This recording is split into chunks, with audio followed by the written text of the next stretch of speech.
दोस्तों। और आज हम कुछ ऐसी बात करेंगे कि जो कि वह मजबूरियां आज इस वीडियो में हम जानेंगे। मजबूरियों को देखने का सही तरीका। मजबूरियां जीवन का एक महत्वपूर्ण हिस्सा है और हमारे जीवन में अक्सर आती हैं। मजबूरी एक व्यक्ति के जीवन की ऐसी स्थिति को दर्शाती है जहां व्यक्ति कुछ करने से सीमित रह जाता है, अक्सर बिना अपने इच्छा के, क्योंकि उनके पास कोई दूसरा विकल्प नहीं होता है।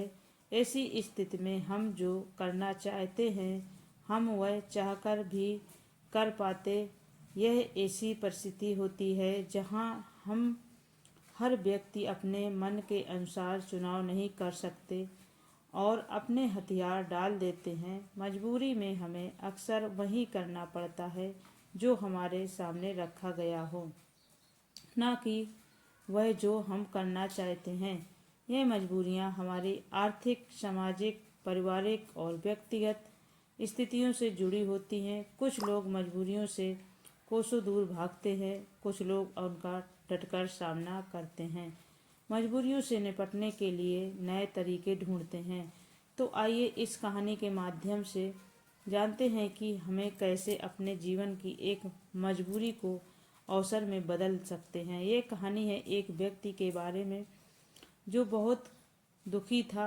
एक समय की बात है, छोटे से गांव में एक आदमी रहता था। वह गरीब था और उसके पास केवल एक छोटा सा घर और छोटी सी जमीन थी। उनका जीवन कठिनाइयों से भरा पड़ा रहा था और उसकी मजबूरी उसे रात दिन परेशान किया करती थी। अपनी पत्नी और एक बेटा के बावजूद वह आदमी बहुत ही अकेला महसूस करता था। वह मन ही मन सोचता रहता था कि मेरे जीवन में कितनी मजबूरियां हैं। मुझे अपने घर का खर्च चलाने के लिए रोज काम पर जाना पड़ता है। अगर हम काम नहीं करूँगा तो मेरा परिवार क्या खाएगा, मेरा घर कैसे चलेगा। मेरे बेटे की जीवन की अच्छा एक भविष्य लाने के लिए मुझे भी मजबूरन काम करना पड़ता है। उसे अपना काम एक बोझ लग रहा था और वह सोचकर वह बहुत दुखी था।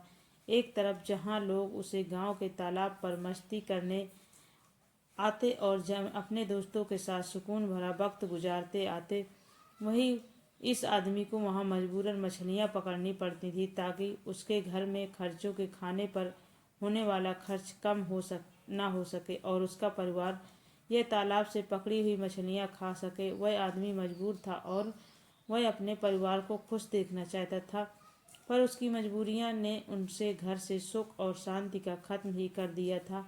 उसे ऐसा लग रहा था कि अपने जीवन में इतने सारे कमियों के कारण वह कभी खुश नहीं रह पाएगा। एक दिन इसी बात में परेशान होकर वह एक पेड़ के नीचे बैठ गया। तब एक साधु उसकी ओर आ रहा था। साधु ने देखा कि उसके चेहरे पर बहुत सारे गम हैं। उस साधु ने देखा कि वह उस व्यक्ति को दुखी होकर फूट फूट कर रो रहा था। साधु ने उस व्यक्ति के पास जाकर पूछा, क्या हुआ बेटा, तुम इतने परेशान क्यों हो। उस आदमी ने साधु को देखकर कहा कि साधु साधारण कपड़ों में था और उसको देखकर व्यक्ति सोचने लगा, भला ये साधु क्या मदद कर पाएगा। मेरी व्यक्ति ने उससे कहा, तुम तो एक साधु हो, भला तुम क्या मदद करोगे मेरी। पहले से अपनी मजबूरियां के कारण काफ़ी परेशान हूँ, तुम मुझे अकेला छोड़ दो। साधु उस व्यक्ति के कहते ही, बेटा इतना दुख तुम अकेले क्यों सहन कर रहे हो, मुझे बताओ क्या हुआ, शायद मैं तुम्हारा दुख दूर कर सकूं। वह व्यक्ति उस साधु से कहता है कि तुम मेरा दुख दूर करोगे तो मेरी मजबूरियां भी मुझे मुक्त कैसे कर सकते हो। तुम्हें तो कुछ पता मजबूरियां क्या होती हैं, तुम्हें कौन सी मजबूरी का सामना करना पड़ता, अपने जीवन में कुछ क्या जानो। मजबूरी तुम्हें किस बात की चिंता, तुम काम भी नहीं करते, तुम्हें किसी परिवार का ध्यान भी नहीं रखना। मुझे तो दिन रात काम करके अपने परिवार की जिम्मेदारी उठानी पड़ती है। साधु उस आदमी के कड़वे शब्द सुनकर भी शांत रहे। वह समझ गए कि वह आदमी अपने जीवन में अपने कामों और मजबूरियों को बुरा समझता है और इसी कारण यह काम का बोझ समझकर मन में किसी भी काम को नहीं कर पाया। साधु हंसकर कहते हैं, इस इतनी सी बात तुम्हारी मजबूरियां को एक ताकत बना सकता हूँ। तुम्हें कभी भी काम करने का बोझ महसूस नहीं लगेगा। अपने परिवार के लिए काम करना कभी बोझ नहीं होता। मानोगे तो मैं तुम्हें ऐसा रास्ता बताऊंगी जिसमें तुम हर काम खुशी खुशी करोगे, लेकिन तुम्हें पहले मेरा काम करना होगा। क्या तुम तैयार हो? वह आदमी साधु की बातों को लेकर सोच में डूब गया। साधु ने कहा कि ऐसा रास्ता है जिससे वह हर काम खुशी खुशी कर सकता है और उसके बदले में केवल एक काम करना होगा। तो वह सच में ऐसा कुछ साधु का पता भी होगा या साधु बस मुझे पागल बना रहा है? आदमी ने कुछ देर सोचकर साधु को मना किया, यह कहते हुए कि मुझे नहीं लगता कि तुम ऐसा कुछ बता सकते हो। आदमी मना करके वापस घर लौट आया। कुछ दिनों बाद तक उसके दिमाग में वह साधु की बातें घूमती रहीं, लेकिन धीरे धीरे वह साधु उसकी बातों को भूलता गया। उसके दिमाग में साधु भी धीरे धीरे निकलता गया। यह फिर से अपने रोज के दिनचर्या वापस चला गया। फिर कुछ महीनों बाद उसे एक दिन अपना मित्र मिला। वह मित्र से कहता है, हमारे गांव में एक बड़े ज्ञानी साधु प्रवचन दे रहे थे। वह जो भी कहते हैं वह करके दिखाते हैं। वह बहुत बुद्धिमान है। उसका मित्र उस आदमी से कहता है, तुम भी चलो मेरे साथ, तुम्हें वहाँ आनंद आएगा। कभी तो अपने लिए कुछ समय निकाल लिया करो, तुम कितनी मेहनत करते हो। वह आदमी सोचता है कि मैं तो वैसे ही अपने रोज के काम से मग्न रहता हूँ। मेरा मित्र सही तो कह रहा है, कभी अपने लिए समय निकालना चाहिए। वह अपने मित्र के साथ उस साधु को उपदेश के सुनने के वहाँ जाने के लिए राजी हो जाता है। अगले ही दिन व्यक्ति अपने मित्र के साथ उस आश्रम में जाता है। वहाँ उसे साधु दिखता है जो उसे उस दिन काम को खुशी खुशी करने का मार्ग बताने का वादा कर रहा था। मित्र से बात करते समय उसने पूछ कि क्या यह वही साधु है जिनके उपदेश पर हम आज यहाँ सुनने आए हैं। उसके मित्र ने पुष्टि की और यह साधु वाकई में महान है और उनके पास ज्ञान की अमूल्य धारा है।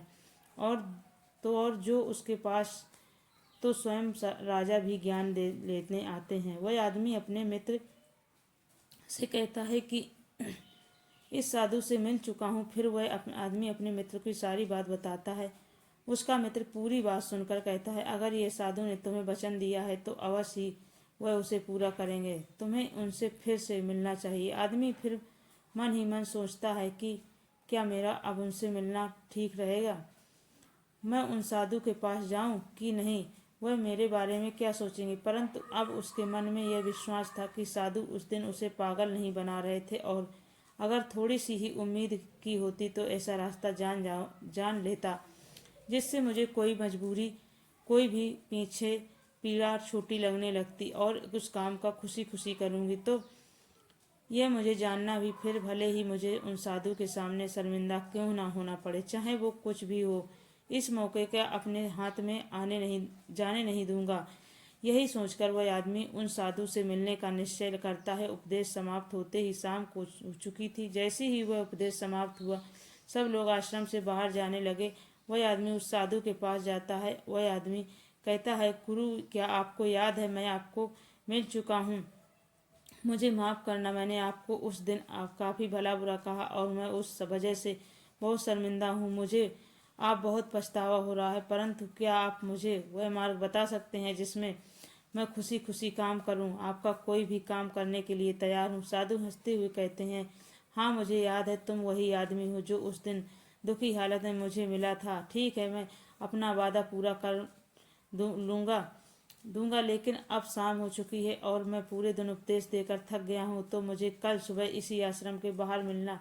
वह आदमी बहुत खुश होता है और कहता है, जी गुरुदेव, मैं कल सुबह आपसे मिलने आ जाऊंगा। सुबह होते ही वह आदमी उस आश्रम के बाहर उस साधु से मिलने जाता है। जब वह आदमी वहां पहुंचता है तो गुरु दरवाजे के में रुके होते हैं। वह व्यक्ति उन साधु से पास है जाता है और कहता है, गुरुदेव, मैं तैयार हूँ। साधु उस व्यक्ति से कहते हैं, बेटा, मुझे अपना वादा याद है जो मैंने तुमसे किया था, परंतु तुम्हें समझने के लिए मुझे तुमसे काम करवाना पड़ा। वह आदमी उस साधु से कहता है, जी गुरुदेव, कुछ भी करने के लिए तैयार हूँ। आपका काम क्या है जो मैं कर सकता हूँ, मुझे बताइए। वह साधु उसे पास के तालाब में पास ले जाते हैं। वहाँ एक बड़ा सा पत्थर था जो पानी में बहाव में रोक कर बैठा था।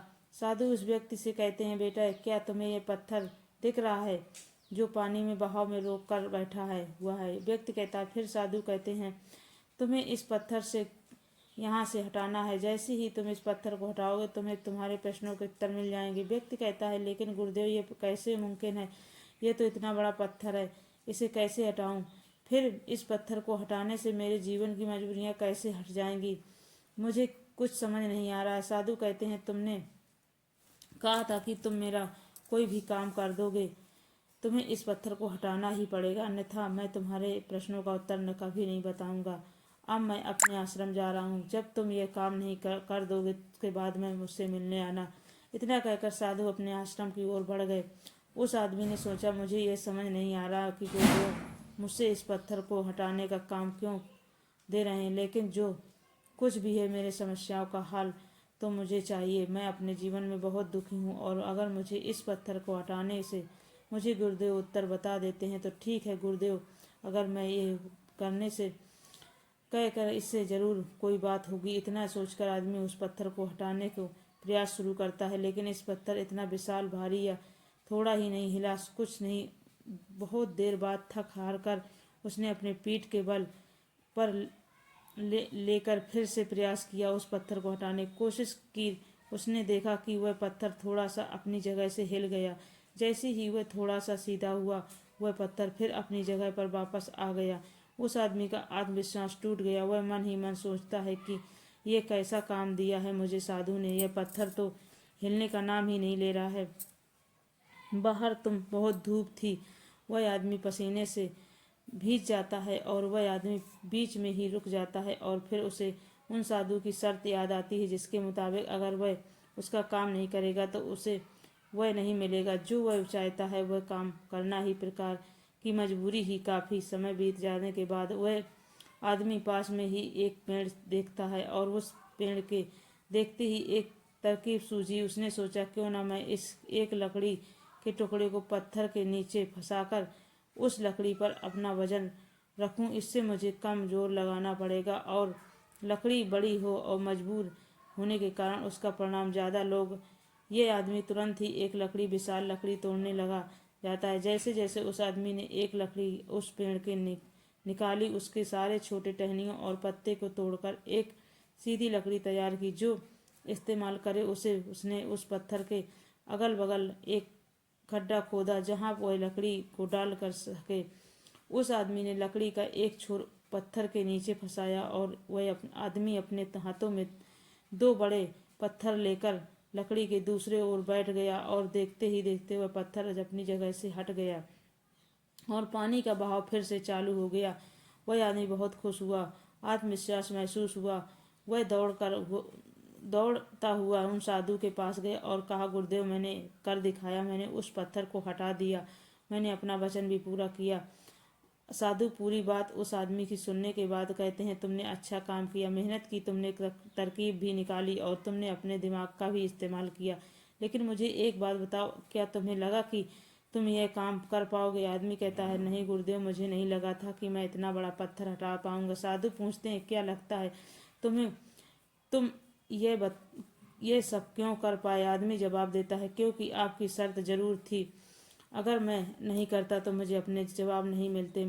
साधु कहते हैं, तो तुम यह कह रहे थे कि मैं काम करना तुम्हारी एक मजबूरी थी। आदमी कहता है, लेकिन अब आप वही क्यों पूछ रहे हो? इस पर साधु कहते हैं, मैं तुम्हें यह समझाना चाहता हूँ कि जिस तरह आज तुम्हारे सामने वह पत्थर हटाने की मजबूरी थी, इसी तरह तुम्हारे जीवन में भी तुम्हारे सामने कई मजबूरियां आएंगी। साधु आगे कहते हैं, मजबूरियां ही तुम्हें वह काम करवाती हैं जो तुम्हें नहीं लगता कि तुम वह कर सकते हो। तुम्हारी मजबूरियां तुम पर बोझ नहीं, बल्कि मजबूरियों के कारण तुम जिंदा हो।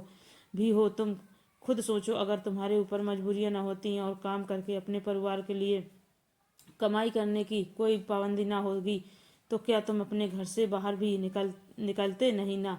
तुम एक जगह ही बस आराम से बैठे रहते। लेकिन क्या ऐसा आराम करना ठीक है? क्या तुम्हारे शरीर में बीमारियां नहीं आ जाती? अपनी मजबूरियों के कारण काम करते हैं जिससे तुम स्वस्थ और तंदुरुस्त रहते हो। जहाँ तुम पहुँचना चाहते हो वहाँ मजबूरियाँ भी तुम्हें वहाँ का रास्ता दिखा सकती हैं। वह हमें बताते हैं कि हमें क्या करना चाहिए अपने लक्ष्य तक पहुँचने के लिए। तुम्हारी समस्या यही नहीं है तुम्हारी मजबूरियाँ, बल्कि तुम्हारी समस्या यह है कि तुम उन मजबूरियों को एक बोझ समझ रहे हो। हमारी मजबूरी हमारे लक्ष्यों को प्राप्त करने के लिए हमारे लिए एक माध्यम बन सकती हैं। हम नए दिशाओं को ले जा सकते हैं। जैसे ही तुमने ये लकड़ी का प्रयोग किया है ताकि उस पत्थर को हटा सको, ऐसा कुछ हमारे साथ जीवन में होगा।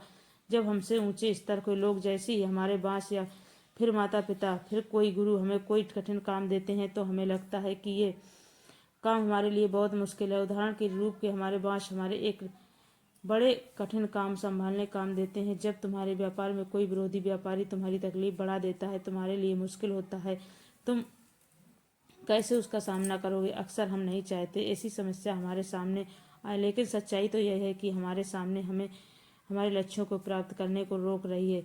क्या लगता है आपको ज़्यादातर लोग इस स्थिति में क्या करते हैं? बेशक कोई नहीं चाहता कि वह संकट में आए, लेकिन जब एक विशाल समस्या उसने आंख खड़ी हो जाती है तो कठिन समस्या उन्हें परेशान करती है।